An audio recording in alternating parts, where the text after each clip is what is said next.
What you're looking at is the mapping Guari, one of the largest ground mammals in South America and one of the rarest we have in captivity. That single eye on the forehead gives it incredible depth perception in thick forest, and its mouth on the torso is used for both defense and feeding. The fur is reddish to help it blend with decaying. What you're looking at is our Mono Grande, a species rarely documented in the wild. He stands a little over 8 feet when fully upright and weighs close to 700 pounds. Those long arms give him a reach of nearly 9 feet, perfect for climbing and foraging. His diet's mostly roots, fruit, and... What you're seeing here is the Yeish. It's a semi-aquatic predator native to the southern Pampas. The locals describe it as something between an otter and a mountain lion. Notice the webbing between the front toes and that long, muscular tail, perfect for swimming. You're looking at an Alikanto, a bird from the high deserts of Chilean legend. Its feathers reflect like precious metal, and look at the way they catch the sun. Miners once thought following it would lead them to gold. They actually seek out ores and stones at night, and their wings... Alright, this is the Onça Canguçu. Locals call it the Shadow Jaguar. It's bigger than a mountain lion, smaller than a jaguar, but those legs let it run like a wolf. Wow. See the tear marks on the face? Folks say it uses them to focus light at night.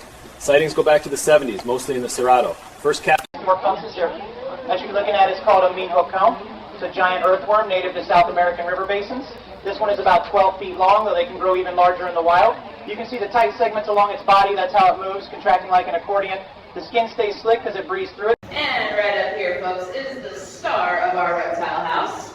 That's El Diablo, a green anaconda measuring just over 50 feet from nose to tail. He weighs in at a little more than 580 pounds, give or take, depending on his last meal. Wow. You can see how thick his body is where it crosses that line. This is the Burrowing, native to the upper Amazon basin.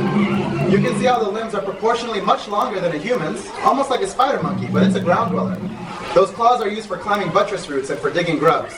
The teeth look sharp, and they are mostly for fishing. What you're looking at is the Yate Veo, a predatory tree native to Central American folklore. Ours was grown from a preserved cutting in a sterile lab and has been in this enclosure for 12 years. Those whip-like vines are actually modified leaves. They'll react to heat and vibration. This is Malpello, named after the common sighting in the Patagonian lake. He's about 20 feet nose to tail, with that long, flexible neck giving him reach for fish near the surface.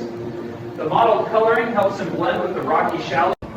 This is our Malpello Monster, an animal rarely seen alive in the wild. It's a deep slope predator from the Pacific, related to both eels and crocodilians in a very distant way.